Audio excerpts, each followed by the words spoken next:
Chapter 3. When I had attained the age of 17, my parents resolved that I should become a student at the University of Ingolstadt.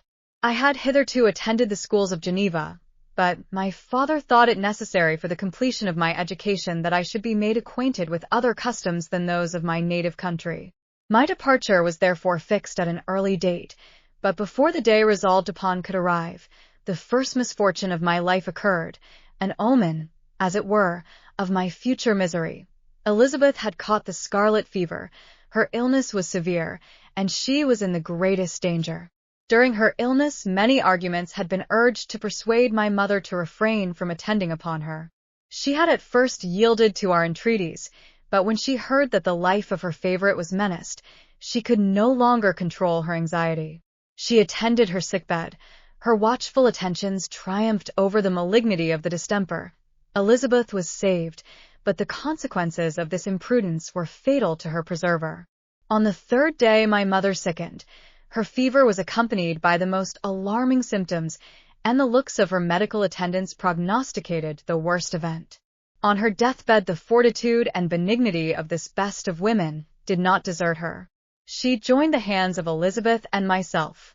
"My children," she said, "my firmest hopes of future happiness were placed on the prospect of your union. This expectation will now be the consolation of your father.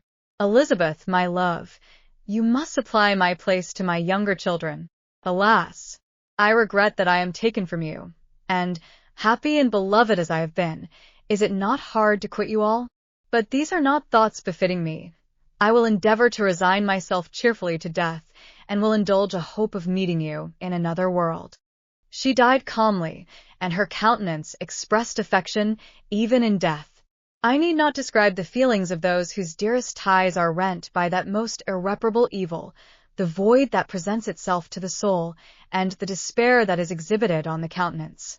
It is so long before the mind can persuade itself that she whom we saw every day, and whose very existence appeared a part of our own, can have departed forever, that the brightness of a beloved eye can have been extinguished, and the sound of a voice so familiar and dear to the ear can be hushed, never more to be heard.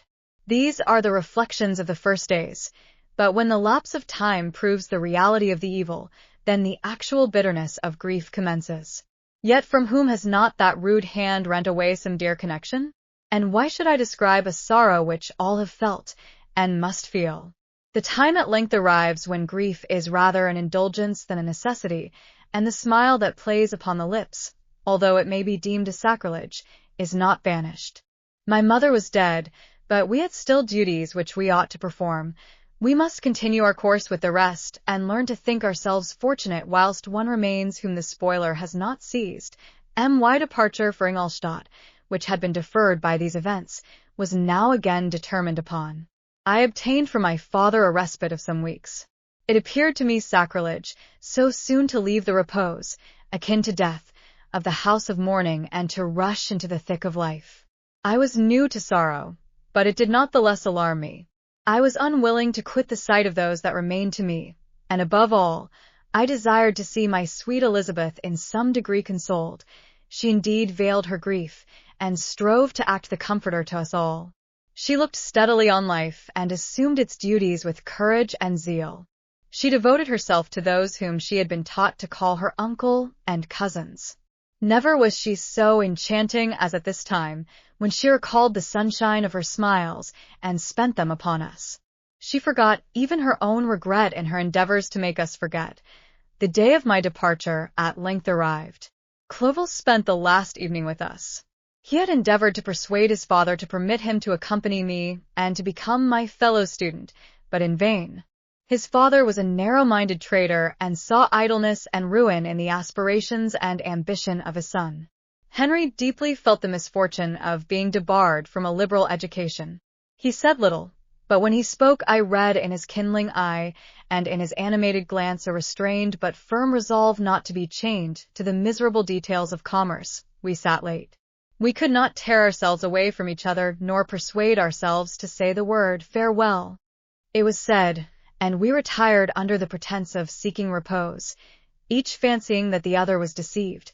But when at morning's dawn I descended to the carriage which was to convey me away, they were all there, my father again to bless me, Clerval to press my hand once more, my Elizabeth to renew her entreaties that I would write often, and to bestow the last feminine attentions on her playmate and friend, I threw myself into the chaise that was to convey me away and indulged in the most melancholy reflections. I, who had ever been surrounded by amiable companions, continually engaged in endeavoring to bestow mutual pleasure. I was now alone. In the university whither I was going, I must form my own friends and be my own protector. My life had hitherto been remarkably secluded and domestic, and this had given me invincible repugnance to new countenances. I loved my brothers, Elizabeth and Clerval. These were old familiar faces, but I believed myself totally unfitted for the company of strangers. Such were my reflections as I commenced my journey, but as I proceeded, my spirits and hopes rose. I ardently desired the acquisition of knowledge. I had often, when at home, thought it hard to remain during my youth cooped up in one place, and had longed to enter the world and take my station among other human beings.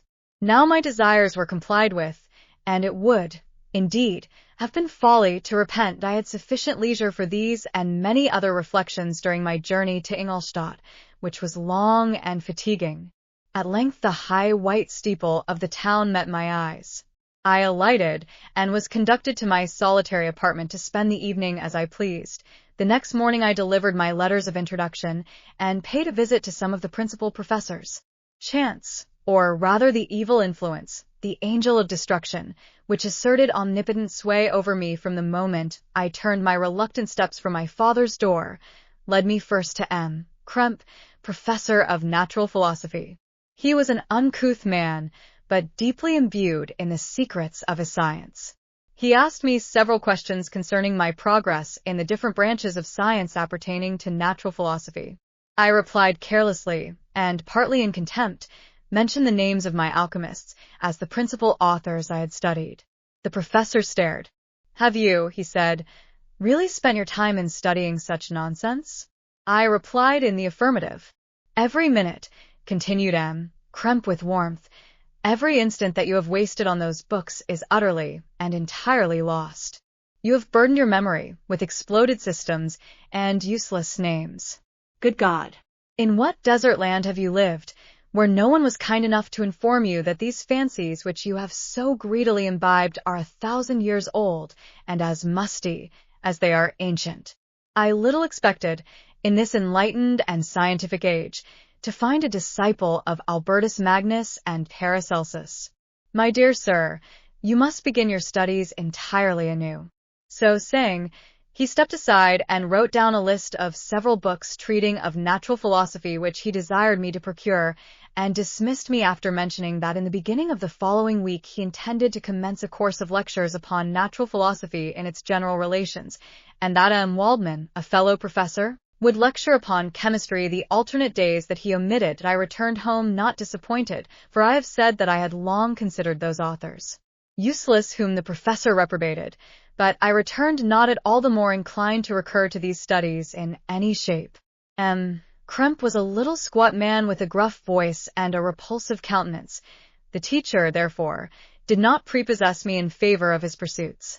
In rather a too philosophical and connected a strain, perhaps, I have given an account of the conclusions I had come to concerning them in my early years. As a child, I had not been content with the results promised by the modern professors of natural science. With a confusion of ideas only to be accounted for by my extreme youth and my want of a guide on such matters, I had retrod the steps of knowledge along the paths of time, and exchanged the discoveries of recent inquirers for the dreams of forgotten alchemists. Besides, I had a contempt for the uses of modern natural philosophy. It was very different when the masters of the science sought immortality and power. Such views, although futile, were grand, but now the scene was changed. The ambition of the inquirer seemed to limit itself to the annihilation of those visions on which my interest in science was chiefly founded. I was required to exchange chimeras of boundless grandeur for realities of little worth. Such were my reflections during the first 2 or 3 days of my residence at Ingolstadt, which were chiefly spent in becoming acquainted with the localities and the principal residents in my new abode. But as the ensuing week commenced, I thought of the information which Kremp had given me concerning the lectures. And although I could not consent to go and hear that little conceited fellow deliver sentences out of a pulpit, I recollected what he had said of Waldman, whom I had never seen, as he had hitherto been out of town, partly from curiosity and partly from idleness. I went into the lecturing room, which Waldman entered shortly after. This professor was very unlike his colleague. He appeared about 50 years of age, but with an aspect expressive of the greatest benevolence. A few gray hairs covered his temples, but those at the back of his head were nearly black. His person was short but remarkably erect, and his voice the sweetest I had ever heard. He began his lecture by a recapitulation of the history of chemistry and the various improvements made by different men of learning, pronouncing with fervor the names of the most distinguished discoverers. He then took a cursory view of the present state of the science, and explained many of its elementary terms. After having made a few preparatory experiments, he concluded with a panegyric upon modern chemistry, the terms of which I shall never forget. The ancient teachers of this science, said he, promised impossibilities and performed nothing. The modern masters promise very little. They know that metals cannot be transmuted, and that the elixir of life is a chimera, but these philosophers, whose hands seem only made to dabble in dirt, and their eyes to pore over the microscope or crucible, have indeed performed miracles. They penetrate into the recesses of nature, and show how she works in her hiding places. They ascend into the heavens. They have discovered how the blood circulates, and the nature of the air we breathe. They have acquired new and almost unlimited powers. They can command the thunders of heaven, mimic the earthquake, and even mock the invisible world with its own shadows. Such were the professor's words. Rather, let me say, such the words of the fate, announced to destroy me. As he went on, I felt as if my soul were grappling with a palpable enemy. One by one the various keys were touched which formed the mechanism of my being. Chord after chord was sounded, and soon my mind was filled with one thought, one conception, one purpose. So much has been done, exclaimed the soul of Frankenstein, more, far more, will I achieve. Treading in the steps already marked, I will pioneer a new way, explore unknown powers, and unfold to the world the deepest mysteries of creation. I closed not my eyes that night. My internal being was in a state of insurrection and turmoil. I felt that order would thence arise, but I had no power to produce it. By degrees, after the morning's dawn, sleep came. I awoke, and my yesternight's thoughts were as a dream. There only remained a resolution to return to my ancient studies and to devote myself to a science for which I believed myself to possess a natural talent. On the same day I paid Waldman a visit. His manners in private were even more mild and attractive than in public, for there was a certain dignity in his mien during his lecture which, in his own house, was replaced by the greatest affability and kindness. I gave him pretty nearly the same account of my former pursuits as I had given to his fellow professor. He heard with attention the little narration concerning my studies and smiled at the names of Cornelius Agrippa and Paracelsus, but without the contempt that Kremp had exhibited. He said that these were men to whose indefatigable zeal modern philosophers were indebted for most of the foundations of their knowledge. They had left to us, as an easier task, to give new names and arrange in connected classifications the facts which they, in a great degree, had been the instruments of bringing to light. The labors of men of genius, however erroneously directed, scarcely ever fail in ultimately turning to the solid advantage of mankind. I listened to his statement, which was delivered without any presumption or affectation, and then added that his lecture had removed my prejudices against modern chemists. I expressed myself in measured terms, with the modesty and deference due from a youth to his instructor, without letting escape. Inexperience in life would have made me ashamed, any of the enthusiasm which stimulated my intended labors. I requested his advice concerning the books I ought to procure. I am happy, said Waldman, to have gained a disciple, and if your application equals your ability, I have no doubt of your success.